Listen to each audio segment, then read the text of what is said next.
Welcome to a new episode of Score and the City, a film music podcast. From the very beginning, I've been fascinated by the relationship between cinema and musical theater. And today's guest is Stephen Schwartz, the legendary Broadway composer of Wicked and Pippin, one of the defining voices of Disney's 1990s Renaissance. We are speaking as the Polish cast recording of Wicked by Teatr Muzyczny Roma is being released.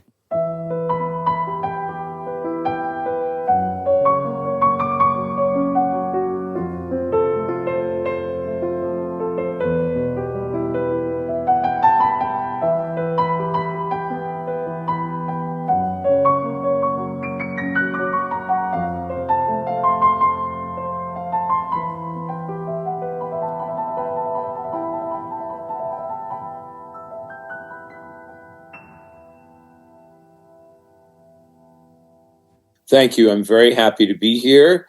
As you probably know, I have a lot of Polish roots, both in my family and my in-laws are all 100% Polish. So they're always very happy to be communicating with you and with folks there in Poland. When you hear Poland, you think of what? You think of Roma and Wicked in Roma, or you have other, reflections, you have other things? Oh, no, I have a lot of family, as I said, a lot of family history. I've been there a couple of times, not just to Warsaw, but my wife's family is from Szczecin, so we have been there. And yeah. I think she still has family there, and we visited them many years ago now, maybe 20 years ago. And then she and our daughter were back in the 2000s. In fact, they were there at 9/11 and actually had to remain in Poland for an extra week because they couldn't get back to America, but that was fine because they had family there. So the point being that, we've been there and seen a bit of the country. Also, we've been in Krakow, so I have a lot of good memories. And that's why you pronounce Szczebrzeszyn so well, because this is one of the most difficult Polish words to pronounce. That's what everybody says, but I guess I've known it for so long. I'm not sure I could pronounce it if you just showed it to me written out and said, "Say this word." But yeah, we've talked about Szczebrzeszyn for a long time. So, and I've been there, so I know how to pronounce it. Szczebrzeszyn by Stephen Schwartz sounds very good. Thank you. How are you today? I have to say on behalf of my listeners that starting the day in such wonderful company doesn't happen very often. So tell me, how does the Wicked composer start his day? Well, each day has its assignments, as you can imagine. You know this for yourself as a professional writer and journalist. You know what your assignment is. I have a couple of new projects that I'm beginning in the new year. And so I'm going to do some writing or an attempt at writing anyway. I never know what's going to, if I'm actually going to get something written or not. But, I'm going to put in the hours and make an attempt after we talk. We are waiting for a new child in the Green and Pink International Family, Wicked Family, Polish language Wicked album. How does it make you feel as a proud father? Well, I'm very excited about it because, of course, I've seen the production. And I know what wonderful singers and musicians are there. I feel that Poland is a country that produces wonderful musicians and great singers. There was a production of Pippin there a few years back that also had a recording and was extremely well sung. And so, I'm very excited to have a record of this performance in this production. Every new production in another country is a meeting also with a different language and different melody of speech. As a daughter of opera singer, I can say that there is a melody in words, not only in music. When you hear Wicked in Polish, do you notice different emotional accents than in the original version? That's a really interesting question, and I think I do. I think that it's interesting. Wicked in Spanish is somehow more romantic, and in German, that sort of anger comes out more. Not that that is really part of the character of the people, but it is something about the way the language sounds on these particular melodies. I think in Polish, there's a sense of, not quite sure how to put this, of yearning and longing, and there's a kind of depth of emotion in the sound of how the language sits on the music, or the music wraps itself around the language. It feels very emotional to me in Polish. And what role does Wicked play today? And has this role changed over more than 20 years since its premiere? Yeah, I think it has different ramifications and political and cultural resonance now, maybe than when it was first written. It is a story about young women finding the courage to speak truth to power and to be their authentic selves. And, there is a lot going on in the world today that I think makes that maybe a bit more challenging and more dangerous, perhaps both in my own country and to some extent in Poland. So I think it has a kind of contemporary resonance in terms of being a metaphor for what's happening in the real world that is perhaps stronger than when it was first written, but the work itself remains the same. Good music, good stories stay timeless. Well, yeah, perhaps. I think they can become more timely depending upon what is going on in the world around them.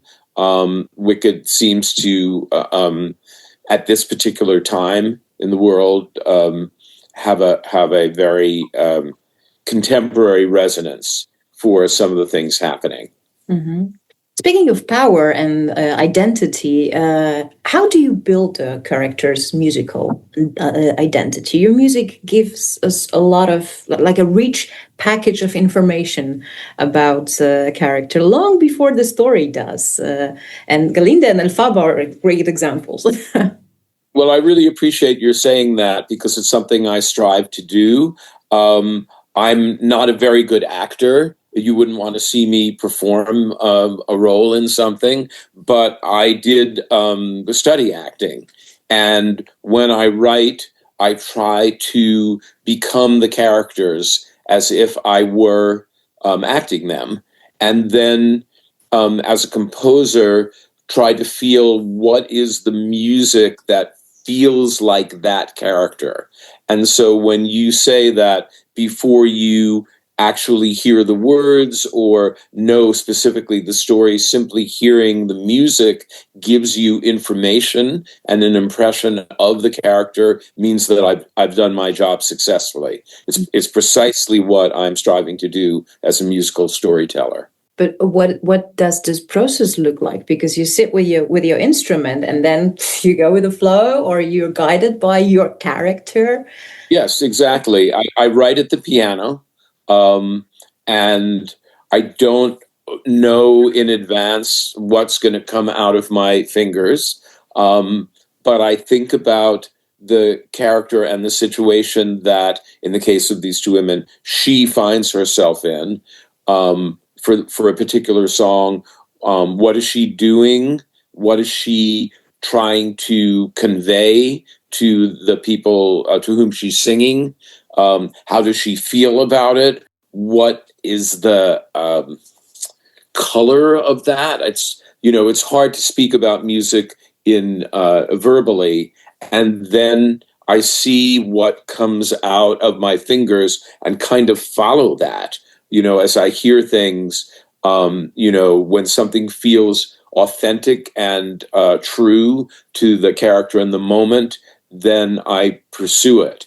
But it's not very planned. It's pretty instinctive. Then once I kind of know what the music is going to be, then of course it gets structured and edited and honed and fit around the lyrics and vice versa. So then it becomes more of an editorial process. But the beginning, the creative process, is one of just trying to do a deep dive into the character and situation and let that inform what music comes out of my fingers.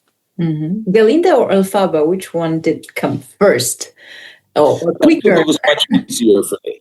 Elphaba was easier for me. I think that I reverberate as a person more like Elphaba.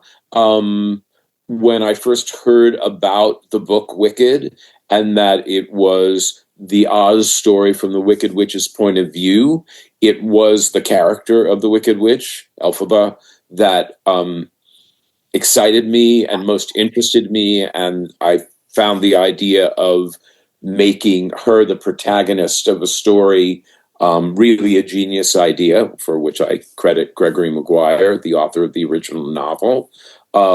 Glinda was more difficult for me to find, but my co-writer, Winnie Holzman, found Glinda very easily. And she wrote scenes and dialogue for her that revealed the character. And then I was able to, get my own hold on Glinda and have the music for her basically come from that. You mentioned Winnie. If we could peek into the room when you and Winnie Holzman were working on Wicked, what would we actually see? Well, you would hear us laughing a lot because we do. We find each other's sense of humor very very winning. So we do laugh a lot. But basically, you would just see two writers sitting in a room or going out to get tea and coffee or food and, batting ideas back and forth. We didn't write together in terms of, Winnie would not be there when I was writing actual songs, and I would not be present when she was writing actual dialogue. But we spent a great deal of time together, both in person and on Zoom calls or on the phone like this, just talking ideas back and forth and really trying to get the story structure right. We spent about a year, the two of us, working in consultation and collaboration with Mark Platt, the producer of the show, about just working out the story. Mm-hmm. What kind of relationship is to work together? Because we often talk about creative collaborators the same way we talk about life partners, lovers, by using the word partner. Yeah, definitely. I mean, it is definitely a very intimate partnership. I think there are overlaps with a romantic partner. We're not. We each have our own romantic partners. We are not that, but we have become extremely close friends. Lifelong friends. And you have your spats and disagreements, as you will with your own partner, and there's a lot of give and take involved.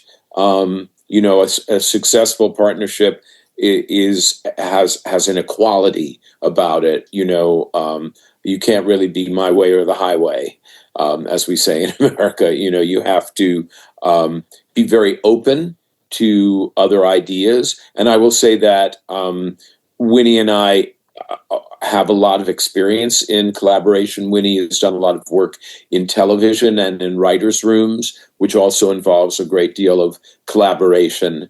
And so it wasn't just the ideas between the two of us, but from Mark Platt, our producer, eventually from Joe Mantello, our original director, when we were working on the movies. Obviously, John Chu, the director of the movies, had a great deal of input. And that's just part of how it works. Musical theater, I think, is probably the most collaborative of all art forms, if you want to call it that. And if you don't like to collaborate, if you just want to see your own ideas through, you shouldn't be doing musical theater. And to find a successful collaborator, successful partner, artistic partner, it's very rare. So you've been very lucky.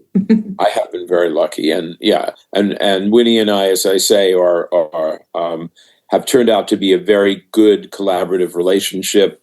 In fact, you asked me earlier about what my workday looked like, and one of the new projects coming up is something that I will be doing with Winnie. So just getting started on that. I'm not actually free to say too much about it, but I'm very much looking forward to the fact that we get to continue to work together. Is music still a kind of mystery today? Or maybe the real mystery is theater itself, where so many art forms come together? Well, I think they're both mysterious. I think music is mysterious because it communicates on a non-verbal level.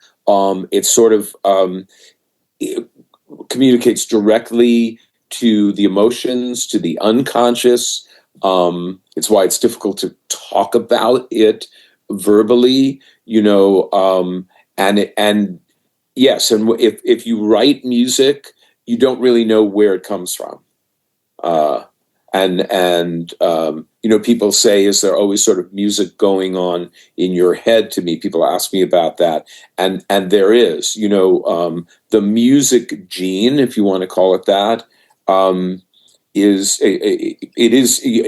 genetically inherited, an ability to be musical, to hear music, to write it, and it is something that shows up very early. People who are musical tend to find this out quite early in life. It's why there are a lot of musical prodigies, who astonish the world by playing the violin at age 7, etc. It's just a gene that presents itself. And if you are a musician, you really can't take too much credit for that talent any more than you can take credit for your eye color. It's just something you're born with. I think, you can feel good about or not good about what you've done with the talent you were given, but it is something that one is born with. I strongly believe that music also comes from all the experience you had. Sure, of course. Even who you were and who you are right now. You lead musical workshops all over the world, and probably Yes. many young artists come to you asking how to sing better, how to perform better, how to write better, how to compose better. And I've noticed that you often answer these questions with one simple word: act. Act. Just act. Yeah, well, I mean, my glib response, and by that I mean get in touch with who the character is. I mean, basically, my little glib response when people ask me about how to write a song is tell the truth and make it rhyme. But it starts from truth. What I learned over the course of my career is if I could get to my own personal truth, even if I were writing as a character, if I could find where the part of me truly intersected with that character and write from a place of honesty and vulnerability, that somehow would communicate with other people. It's a scary thing to do, particularly when you first start doing it, because you're so exposed and you feel, oh, everybody's going to know everything about me. and it's going to be very embarrassing. But it doesn't work that way. It communicates to other people. And, I've had people say to me about particular songs, I don't know how you knew that. It felt to me like you were reading my diary. But that's because I'm telling my truth through a character, or sometimes through myself. And as human beings, there are things we have in common. I find it really, mysterious that one can listen, now in 2026, I can be in America in a very different place and at a very different time than, say, Chopin was when he was writing, but hear a piece of music that he wrote, and it goes straight to my heart and to my soul. That's what's so extraordinary about music is its ability to transcend time and place and culture and speak directly to us as human beings. To speak about songs from Wicked, certainly defying gravity. I've heard from so many people about how hearing that song gave them courage to do a certain thing that they were wrestling with, and then that spoke to them, and it allowed them actually to, in some cases, take action in their own lives. I'm Not That Girl, I know has spoken to a lot of people who have felt that.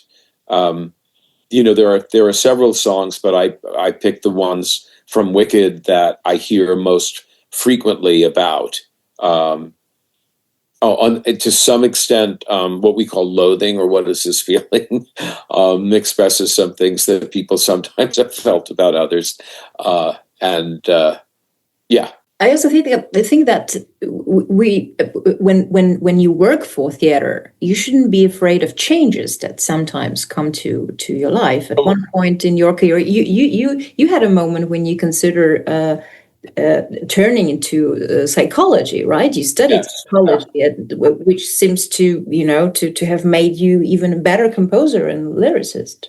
Thank you. Well, that's always been a big interest of mine, and trying to be a professional theater writer is pretty difficult, because a lot of times you spend years and years working on something and then it doesn't succeed. And first of all, therefore you get no income. So there's that. But also, you've poured your heart and soul into something, and felt very vulnerable about putting it out there. And then if people don't like it or don't respond to it, that can be really personally hurtful. I think everybody knows this, and so it requires a pretty thick skin, as we say, and also a lot of resilience and perseverance to just pick up and go on. And there were a couple of times in my life where I just felt as if, I really can't do this anymore.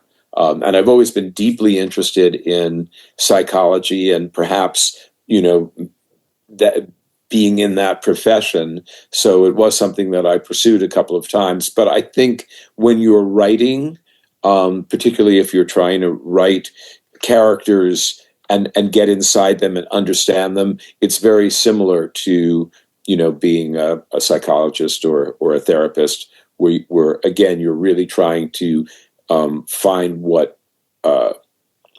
makes another person tick, so to speak. I have one question about cinema. You were part of what I consider one of the most important periods in the history of film music, so-called Disney Renaissance. Golden Age of Disney, or the second Golden Age, I guess, yeah. With films like Pocahontas, The Prince of Egypt, and others, you truly changed the landscape of animated cinema.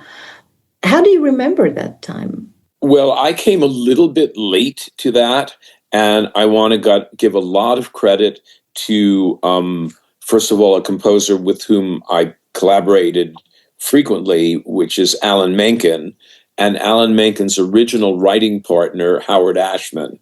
And the reason I got to do animation is because very, very unfortunately, Howard Ashman passed away.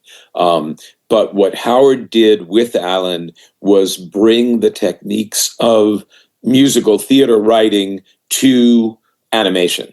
And basically what he was doing with Little Mermaid, and then most particularly in Beauty and the Beast, was doing the equivalent of a Broadway musical, but with animation, and therefore with all the tools of fantasy and anthropomorphism, etc., that animation can provide.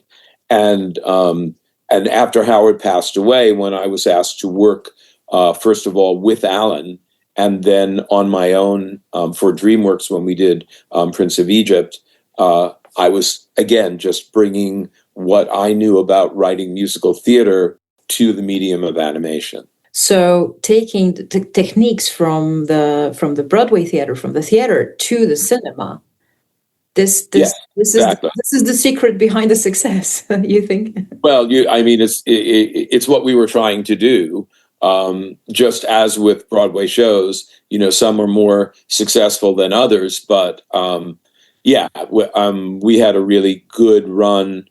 Alan and Howard and myself, and of course Tim Rice, the great, brilliant lyricist whom I admire enormously, who also worked with Alan on Aladdin and did Lion King with Elton John. And I think it was Tim's musical theater talent and knowledge that helped a pop writer like Elton to be able to do musical storytelling the way they were able to in Lion King.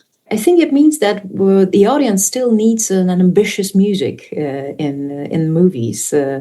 We really want it. I remember the time that I think it was somewhere around Frozen, when I heard that the Let It Go song is maybe too difficult for kids. They can all sing it. No, they definitely embrace it. And I mean, it's interesting. You mentioned Frozen, and those are also two great musical theater writers, Kristen Anderson and Bobby Lopez. These are all people who, it's a very small world. So we all know each other and we're friends. I would also cite Lin-Manuel Miranda, who, along with Kristen and Bobby, have done recent Disney movies, and they're all out of musical theater. Many of your songs became classics. Do people still ask you what's the secret behind that? How to write such a song? I wish I knew. If I knew it, I would do it all the time, and I would tell other people.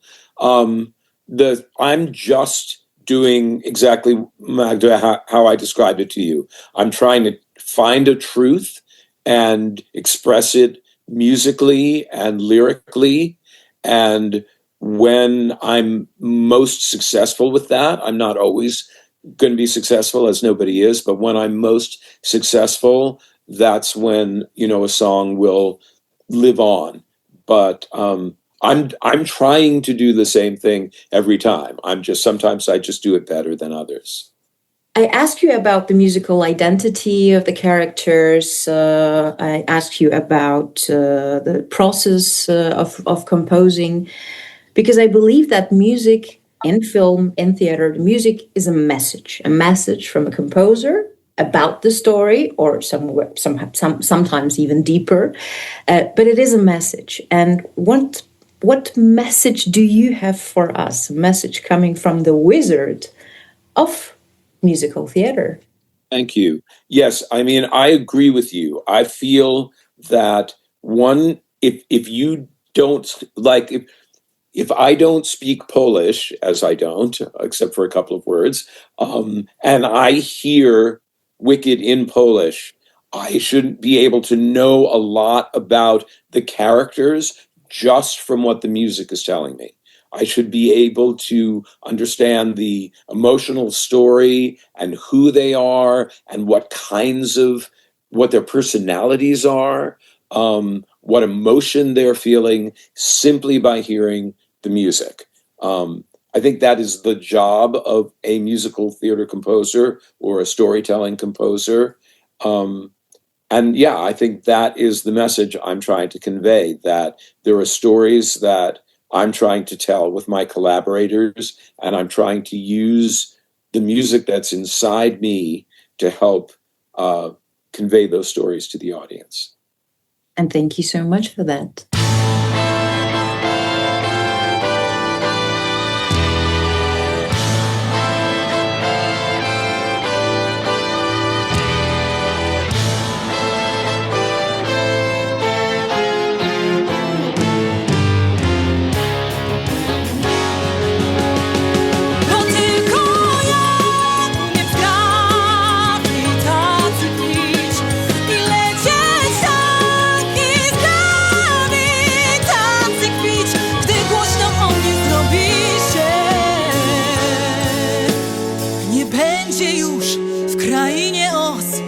Czarodziej, ani inny ktoś traktował z góry mnie.